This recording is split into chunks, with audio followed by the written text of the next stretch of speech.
அனைவருக்கும் வணக்கம். இன்றைக்கு என்ன தகவல் பார்க்க போறோம்னா, ஒருவர் ஜாதகத்தில் குருவினால் வளர்ச்சியும் வீழ்ச்சியும்.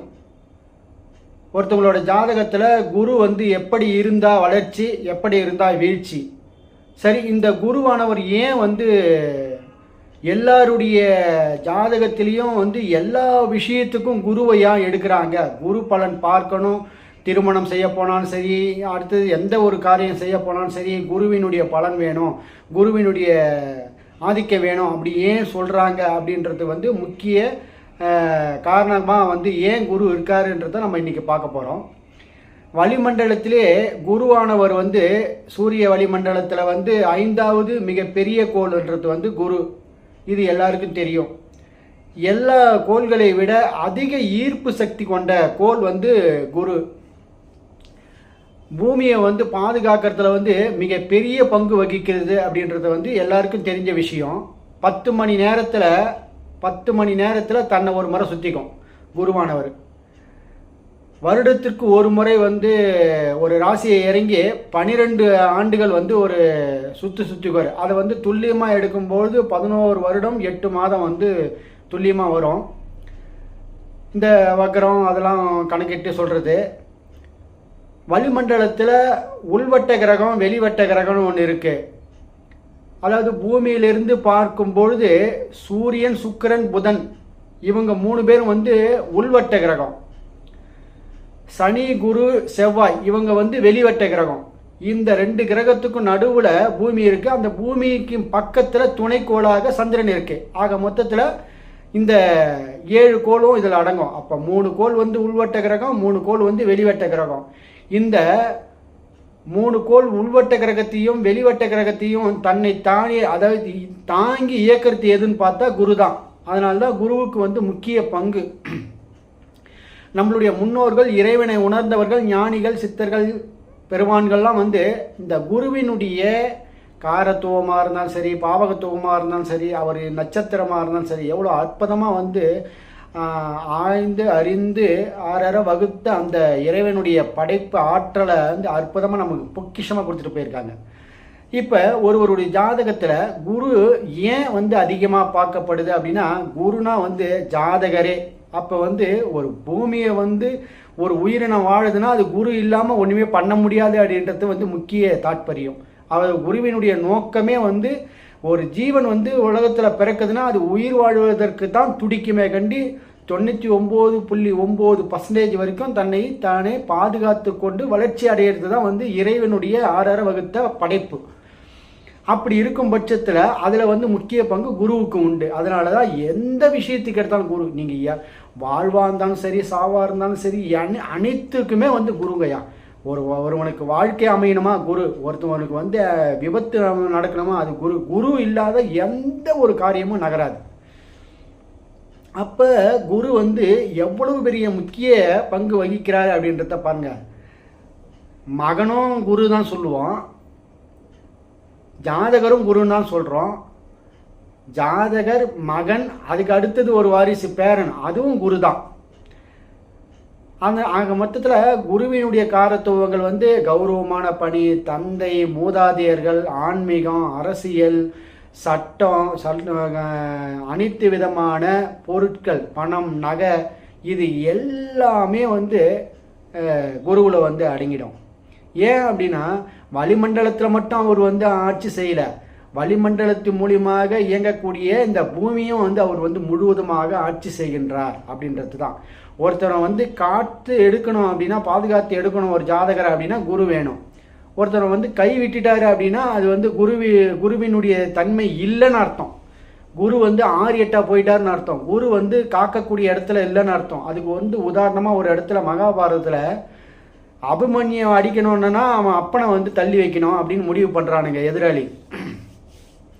அப்போ என்ன பண்ணணும், அர்ஜுனனை வேற ஒரு இடத்துக்கு மடமாற்றி கொண்டு போயிடுறானுங்க. அப்போ போயிட்டா புள்ளைய ஈஸியாக அடித்து தூக்குறானுங்க.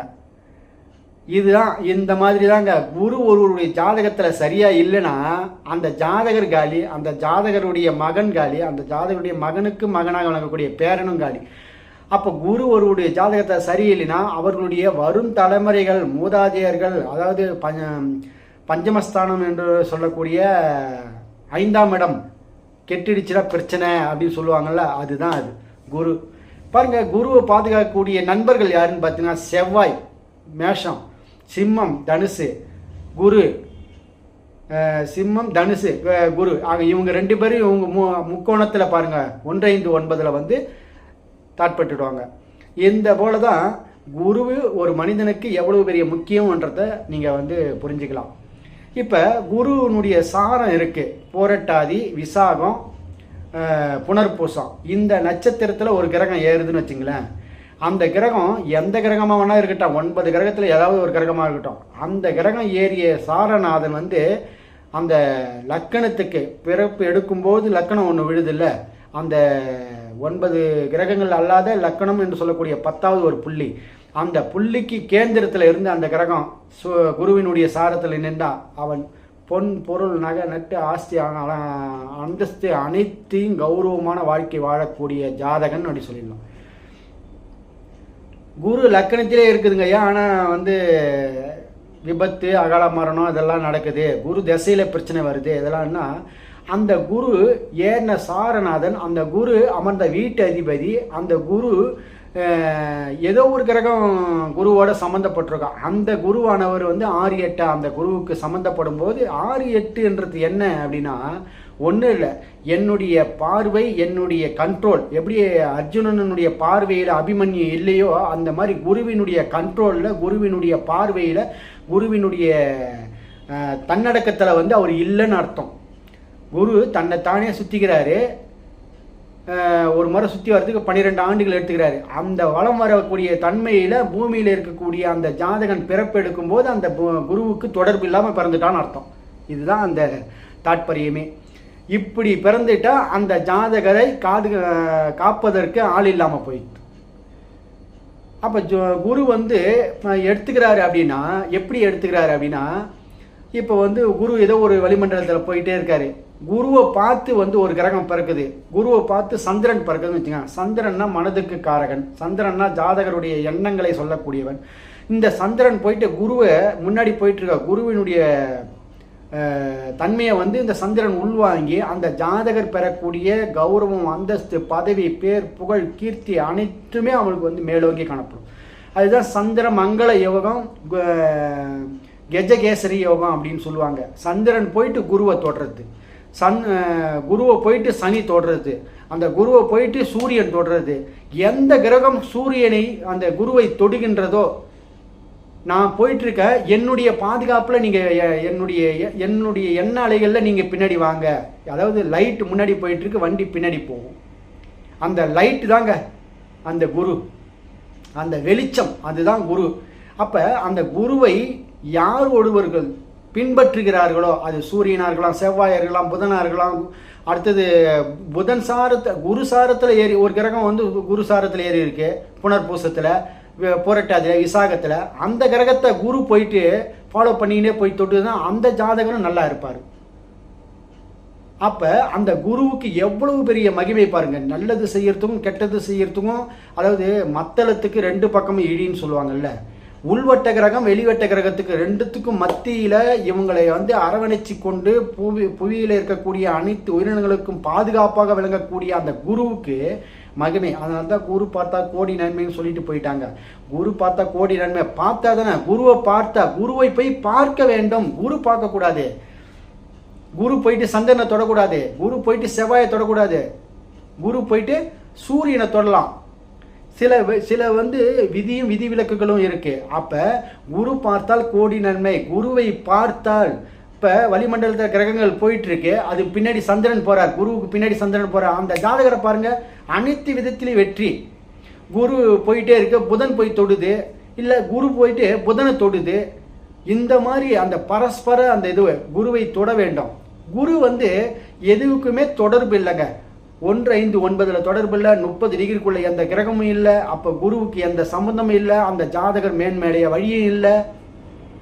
ஆக மொத்தத்தில் அந்த குருவானவர் எப்படிப்பட்ட தாக்கத்தை கொடுக்கின்றார் அப்படின்னா, என் பாதுகாப்பில் வாங்க, என்னுடைய கண்ட்ரோலில் வாங்க, நீங்கள் உங்களுக்கு அனைத்தும் கிடைக்கும் அப்படின்வார்.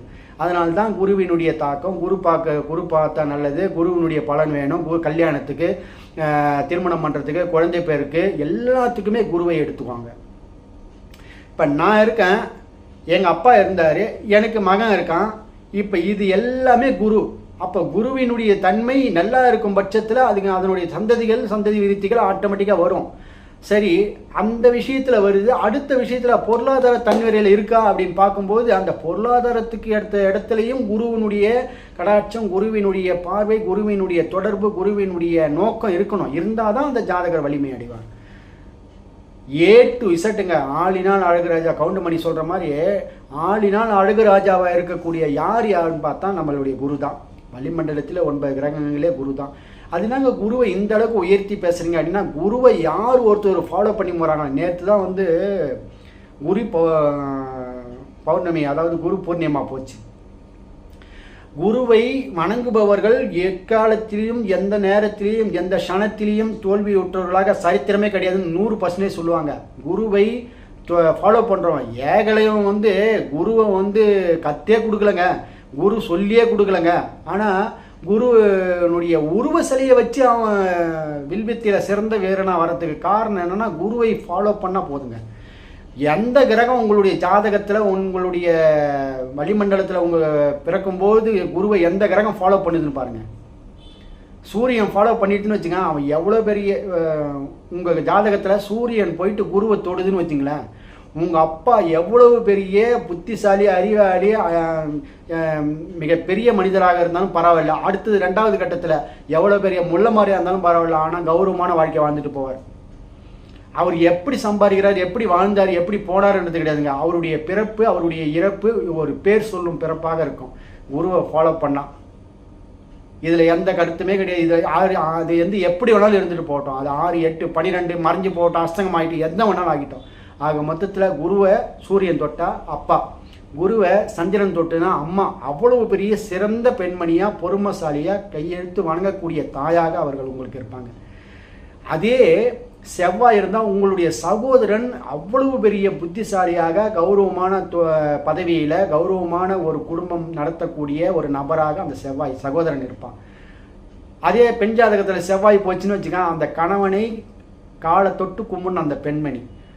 அவ்வளவு பெரிய பொறுமைசாலியாக, குருவினுடைய ரூபமாகவே செதுக்கி வச்ச சிலை மாதிரி இருப்பார் அவர். பெண் ஜாதகத்தில் செவ்வாய்னா கணவன், செவ்வாய் போயிட்டு குருவை தொடுது. அதே வந்து புதன் போயிட்டு குருவை தொடுதுன்னு வச்சுங்களேன், சிறந்த கல்விமானாக இருப்பான் அவன்.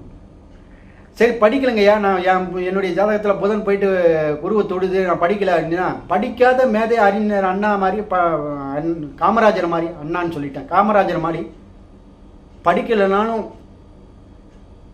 எத்தனாயிரம் பள்ளிக்கூடங்களை அவர் திறந்து வச்சு இன்னைக்கு கல்வி கண் திறந்திருக்கிறார். அந்த மாதிரி ஒரு மனிதராக அவர் திகழ்வார். புதன் போயிட்டு வந்து அந்த குருவை தொடணும். அந்த புதன் வந்து லக்னாதிபதியாக இருக்கணும். புதன் வந்து கீ பாயிண்டாக இருக்கணும். அவருக்கு தசைய நாதனாக இருக்கணும். ஏதோ ஒரு பாவகத்தினுடைய தன்மையாக அவர் இயக்கக்கூடிய தன்மையாக இருந்ததுன்னா கண்டிப்பாக அது நடக்கும்.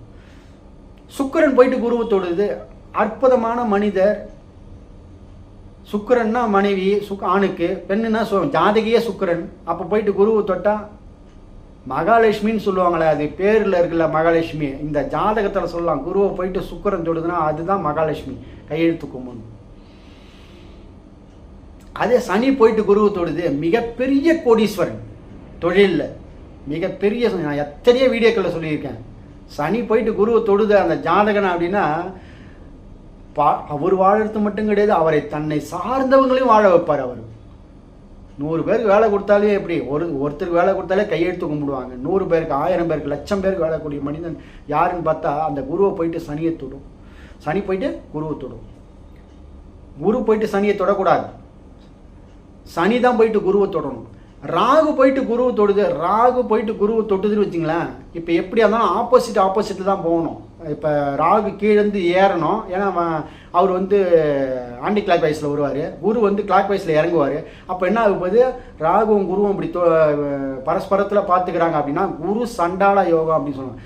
அந்த இடத்துல குரு வந்து வக்ரமான நட்சத்திரமோ வக்ரமான அமைப்பிலேயே இருந்துட்டாருன்னு வச்சுங்க, குரு சண்டாள யோகம் அப்படியே டாப் பொசிஷனில் வந்து நிற்கும். யாருன்னா எப்படின்னா இருந்துட்டு போங்க, என்னுடைய வாழ்க்கையை வாழறதுக்கு நான் பிறந்திருக்கிறேன் அப்படின்னு சொல்லுவார். குரு ராகு சேர்க்கை அதை பார்த்த மாதிரி அந்த இணைப்பில் பிறந்தவங்க. குரு கேது அதிக ஞானத்தை, அதிக அமைதியை, பேசவே மாட்டார். பேசினான்னு ஒரு வார்த்தை பேசினா சரியான வார்த்தை பேசியிருப்பார். இந்த குரு கேது என்னுடைய இறைவன் வள்ளல் பெருமான் குரு புனர்பூச நட்சத்திரம் 4ஆம் பாதத்தில் இருக்கக்கூடிய கேதுவை குரு தன்னுடைய திருவாதிரையிலிருந்து இறங்கி கேது தன்னுடைய புனர்பூச 4ஆம் பாதத்திலிருந்து மேலே ஏறுவார். அப்படி பார்க்கும்போது பிறந்தவர் தான் என்னுடைய இறைவன், நம்மளுடைய இறைவன் வள்ளல் பெருமான். 18ஆம் நூற்றாண்டில் நம்மள மாதிரி ஒரு மனித பிறப்பாக தாயினுடைய கருவறையில் பிறந்து கருவாக உருவாகி திருவாக மாறி இன்றைக்கு ஒளி உடம்பாக இருக்கக்கூடிய இறைவன் குரு கேது இணைவு. அவங்க பரஸ்பரம் இதில் வந்து இணைஞ்சுவாங்க. அப்போ பாருங்கள், குரு ராகுல இருக்காரு, ராகு சாரத்தில், கேது வந்து புனர்பூசம் குருவோட சாரத்தில் இருக்கிறாரு. அற்புதமான அந்த இணைவு, அந்த இறங்கி பரஸ்பரமான அந்த பார்வை குருவை போய் கேது பார்த்து, கேது ஆல்ரெடி குருவனுடைய சாரத்திலே இருக்கு. எப்படிப்பட்ட மகா புருஷன்! தயவு தயவு தயவு, அன்பு அன்பு, கருணை கருணையின் வடிவமாகவே இருந்து பசி ஆற்றுவித்து, அந்த பசி ஆற்றுவித்தின் மூலியமாக தன்னுடைய ஒளி உடம்பை பெற்றுக்கொண்ட இறைவன், இறைவனாகவே அவர் மாறிவிட்டார். அப்படின்னா எப்படி இருக்கும் பார்த்துங்க அந்த குருவுக்கு. அதான் சொன்னேன் நான், குருவை யார் ஃபாலோ பண்ணுறாங்களோ, குருவை யார் வந்து வழிமொழிஞ்சு அவங்க பின்னடைந்து அவருடைய பாதையை தன் விழி கொண்டு பார்த்து நடந்து பின்னாடியே போனோம்னு வச்சுக்கோங்க. குருவை பார்த்துக்கிட்டே ஒரு கிரகம் போச்சுன்னா அந்த கிரகத்தினுடைய காராம்சம் பாவகாம்சம் அனைத்துமே வந்து உங்களுக்கு வெற்றி வெற்றி வெற்றி தான். குரு வந்து உங்களுக்கு கொடுக்க முடியாத இடத்துல போயிட்டு அப்படி திரும்பிக்கிட்டாருன்னு வச்சுங்களேன், 6, 8, 12 அந்த மாதிரி தன்மையில் மாட்டிக்கிட்டாருன்னு வச்சுங்களேன், அதுதான் வந்து அந்த ஜாதகரனுடைய அபக்கியம். அதாவது பக்குவ ஆத்மா அபக்கிய ஆத்மான்னு சொல்லுவாங்களா, அந்த மாதிரி அபக்குவ ஆத்மாவாக அந்த மனிதன் திகழ்வான். அப்படி அது அவர்களுடைய ஊழ்வினையை எடுத்து சொல்லும் அப்படின்றத வந்து சொல்லிட்டு போயிட்டே இருக்கலாம். அப்போ வந்து குரு எந்த அளவுக்கு ஒரு மனிதனுடைய ஜாதகத்தில் தாக்கத்தை உண்டு பண்ணுது அப்படின்றத பாருங்கள். அதனால தான் இந்த வீடியோ பதிவு பண்ணியிருக்கேன். உங்களுடைய ஜாதகத்தில் குரு எப்படி இருக்கிறாரு அப்படின்றத பாருங்கள். உங்களுடைய ஜாதகத்தில் குரு என்ன ராசி, என்ன நட்சத்திரம், உங்களுடைய இது அமைப்பை வந்து என்னுடைய வீடியோவில் டைப் பண்ணுங்கள். உங்களுக்கு சந்தேகம்னா எனக்கு கன்சல்டன்ட் கேளுங்க. ஜாதகம் பார்க்கணுன்னா குரு ஒரு ஜாதகத்தில் மிக மிக மிக அவசியமான பங்கு வளிமண்டலத்தில் மட்டும் கிடையாது, மனிதனுடைய வாழ்க்கையிலையும் பங்கு வகிக்கின்றார். அதனால தான் குரு கடாட்சம், குரு பார்வை, குரு பார்த்தா கோடி நன்மை, குரு குரு குரு குருன்னு சொல்கிறதுக்கு காரணமே அந்த குருவை யார் ஒருவர் ஃபாலோ பண்ணிட்டு போகிறாங்களோ அந்த ஜாதகத்தின் மூலியமாக, அந்த காரகத்தின் மூலியமாக உங்களுடைய வாழ்க்கையை நீங்கள் இயக்கினால் உங்கள் வாழ்க்கை வந்து முன்னேற்றம் அடைகின்றதை சொல்லி இந்த வீடியோவை முடிச்சுக்கிறேன். நமது நேயர்கள் ஆற்றில் ஓடும் நீரோடை போல பிரபஞ்சத்திற்கு நற்காரியங்கள் செய்து நற்பலன்களை பெற்று இறைவனுடைய ஆசையை பெற்று வாழுங்கள். மீண்டும் ஒரு ஜாதக நிகழ்வை சந்திக்கலாம். நன்றி, வணக்கம்.